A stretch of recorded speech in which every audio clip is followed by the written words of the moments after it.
भवनवा के भाग जागल हो अब बबुआ लाल भैले अरे कुलवा के दीपक अरे मनवा में आस जागल हो। अब के बाद कि जुगा जुगा जिया सुलतावा भवाना वाके भाग जागल हो जुगा जुगा जिया सुलतावा भवाना वाके भाग जागल हो।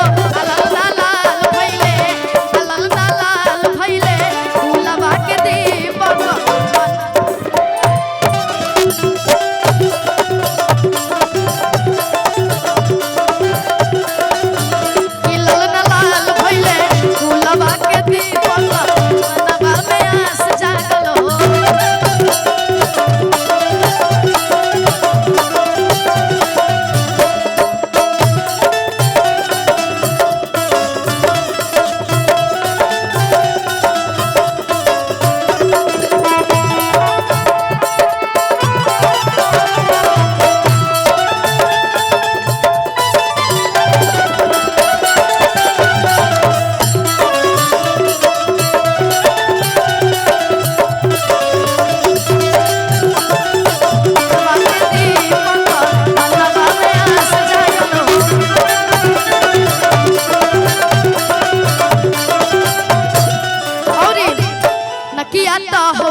हमारे जितना भी माता बहन लोग बड़ी जा हम चाहते नहीं तनी दोनों हाथ के उठा के या ताली बजावत है तनी दोनों हाथ के उठा ली जा लाल लाल भइले कुलवा के दीपक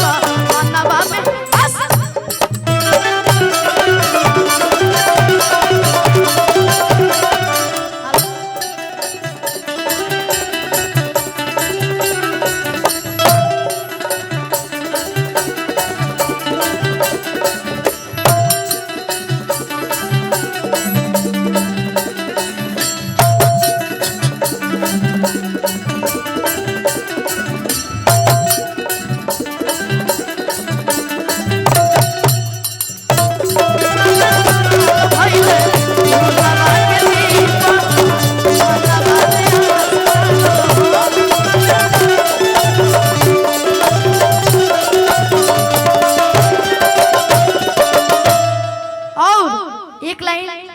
हमनी के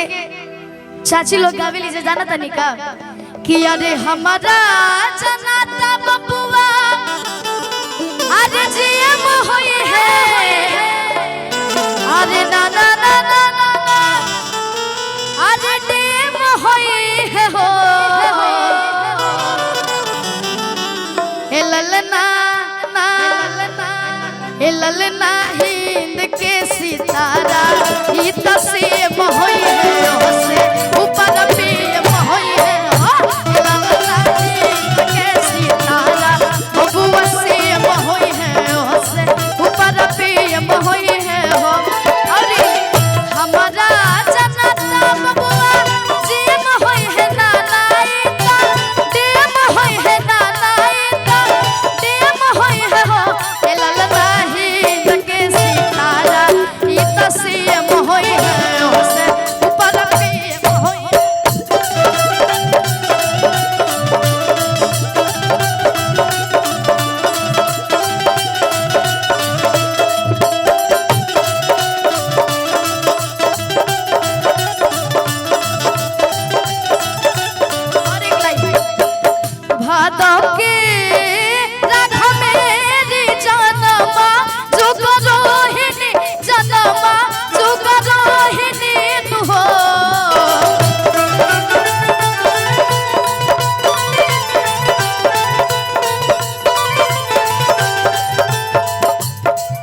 भादव के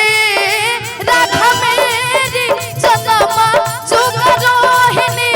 हो ए ललना जनमली हले घन श्याम अधार से अजोर भइले ओ ए ललना जनमली हले घन श्याम अधार से अजोर भइले।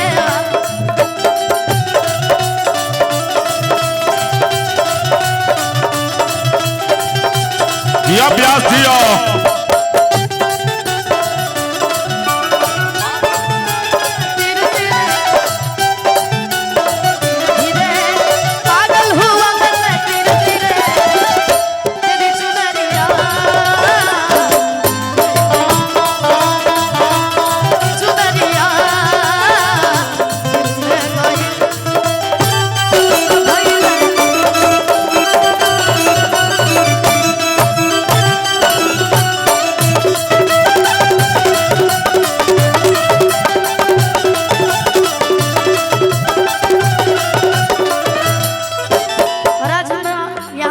बहुत सारे यूट्यूबर भैया लोग आए हैं, तो ये कार्यक्रम आप सभी को कल यूट्यूब पे भी देखने को मिल जाएगा। Kaushal film, Ankesh entertainment, Mukesh music, Ujala entertainment, Sagar films, बहुत सारे चैनल हैं। और कैसे कहना है, बबुआ हमार महाराज होय है राजा धीराज होय है राजा धीराज होय है हो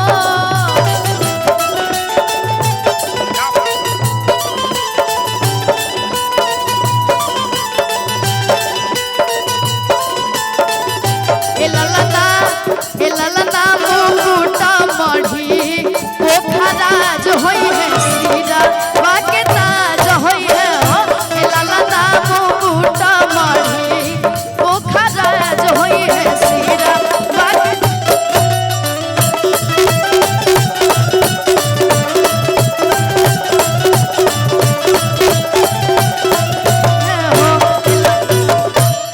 ए ललना मुकुट मढ़ी पोखराज हुई है, सिरवा के ताज हुई है हो।